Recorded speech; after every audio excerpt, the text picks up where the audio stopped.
We thought we'd found our forever home. An old house, yes, but it had character, a soul. We spent the first week painting walls, laughing as our 7-year-old daughter Lily explored every nook and cranny. That's when it started. It was always after midnight. A soft thump from the hallway. Then another. Footsteps. Slow, deliberate, dragging, like something heavy was being pulled across the old floorboards.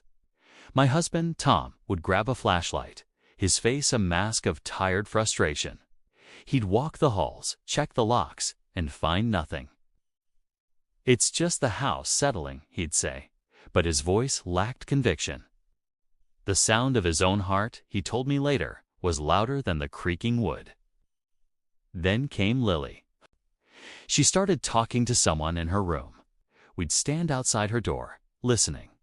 Her voice was a sweet, innocent whisper, followed by long pauses as if she were waiting for a reply. We asked who she was talking to. "The shadow man," she'd say, her eyes wide. "He's tall and thin, and he doesn't have a face. He just watches." A chill, colder than any winter draft, snaked down my spine. Tom tried to reassure her, telling her it was just a bad dream, but the fear in her eyes was real. He was her friend, she said. He told her secrets. One night, I was woken not by footsteps, but by a chilling silence. The house was utterly still. I crept into Lily's room. Her bed was empty. Panic seized me. I saw her standing by the window, silhouetted against the pale moonlight, her small hand pressed against the cold glass. She was whispering to the darkness outside. "He's lonely," she said, without turning around. "He wants a friend to play with, forever." Then she turned to me, a smile on her face that wasn't hers. It was a wide, unnerving grin. "He says Mommy can play too." My blood ran cold. The shadow wasn't just in the house anymore. It was in her. The disturbances grew worse. Objects would move on their own. A cup sliding across the kitchen counter.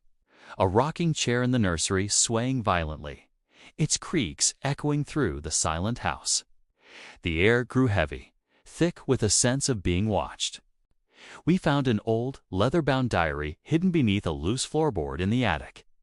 It belonged to a family who lived here a century ago. The entry started normally notes about crops, the weather. Then they turned dark. The father wrote of footsteps in the night, of his daughter talking to a shadow man. His final entry was a single frantic scribble. "He wants my child. He promised her she wouldn't be lonely." I see him in her eyes now. She is no longer mine. We decided to leave. We packed in a frenzy, the house seeming to watch our every move. Doors would slam shut. Whispers would echo from empty rooms.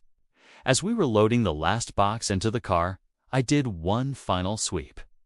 I walked into Lily's room. On the wall, drawn in black crayon, was a crude drawing. A tall, featureless figure stood holding the hand of a small girl. But there was a third figure now, drawn beside them. A woman with my hair, her face a blank oval. Below it, a single word was written in a child's messy script. "Family." I ran out of that house and never looked back. But the real horror began after we left. The new house was quiet. Too quiet. No footsteps. No whispers.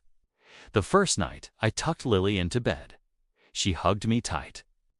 "I miss my friend," she whispered into my ear. "But it's okay. He said he would find us." I tried to sleep, but I couldn't shake the feeling of being watched. Around midnight, I heard it. A soft thump from the hallway. Then another. The slow, dragging footsteps were back, but this time they weren't coming from down the hall. They were coming from inside Lily's room. I crept to her door and peered through the crack. She was sitting up in bed, staring at the closet. The closet door slowly creaked open, revealing an inky, bottomless darkness. From that darkness, a long, thin hand emerged. Its fingers impossibly long. It reached for her, and Lily, my sweet Lily, reached back, a joyful smile on her face. "You found me," she whispered. The diary didn't tell the whole story. It wasn't the house that was haunted. It was the land. And the shadow man wasn't taking the children. He was being invited in. We hadn't escaped the haunting. We had brought it with us. Now, every night, I hear the footsteps. I see the shadow in the corner of my eye. And I see the stranger's smile on my daughter's face. He doesn't want to just play. He wants to be part of the family. And he's already chosen his next friend, me.